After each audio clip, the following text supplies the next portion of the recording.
This lesson is about using the calendar throughout SlingPlan. The calendar is broken down in different parts in different places through SlingPlan to make it more productive for you to access the calendar events. So as an example, on my dashboard, under today's activities, any appointments, events, to-dos, or tasks that are due will be displayed.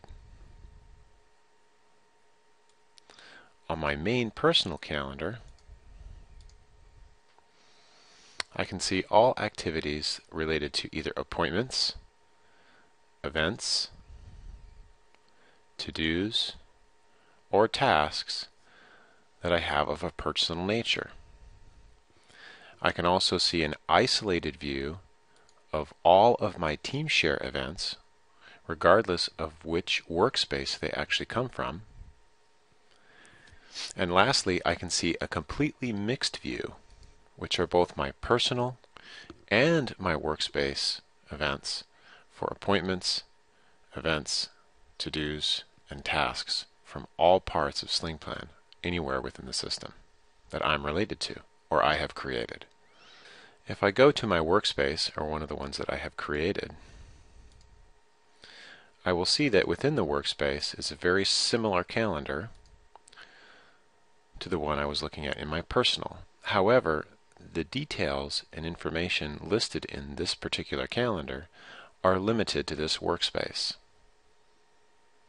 Whereas in your personal calendar, any workspaces that you are associated with or you have sponsored, as well as any events, appointments, to-dos, or tasks on those workspaces calendars will show up under your mixed view, giving you both a view of your personal and workspace environments.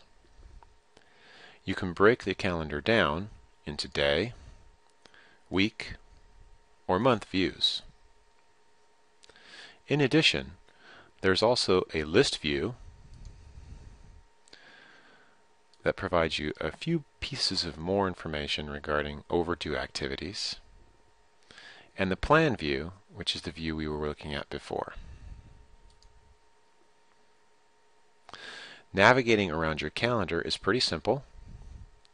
On the left side here, I have a calendar navigator, and I can choose to move from week to week or month to month. And depending on which mode I'm in, I can mix the two and see a complete view of my entire month here for August, as well as the list view. The calendar will retain whatever settings you have it at. So if I'm looking at only looking at to-dos for the week, or say the month, and I want to look at the plan view, I can move from place to place and keep the perspective that's associated with my last update.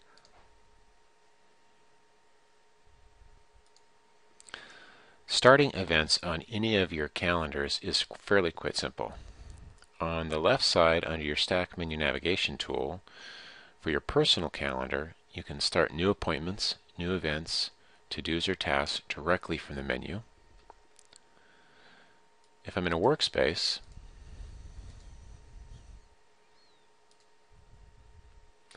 I have the same options over here, where I can either create a calendar and go to an event, and I can actually click on any place on the calendar where I want to create an event, or I can choose the new event option.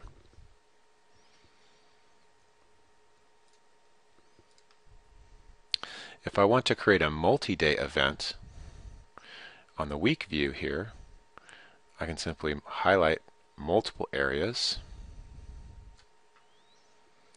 and SlingPlan will automatically fill in the date and time for you.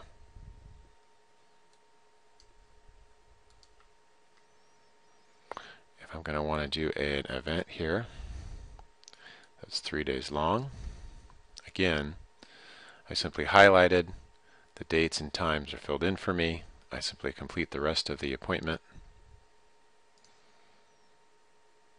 and I'll be able to use that information.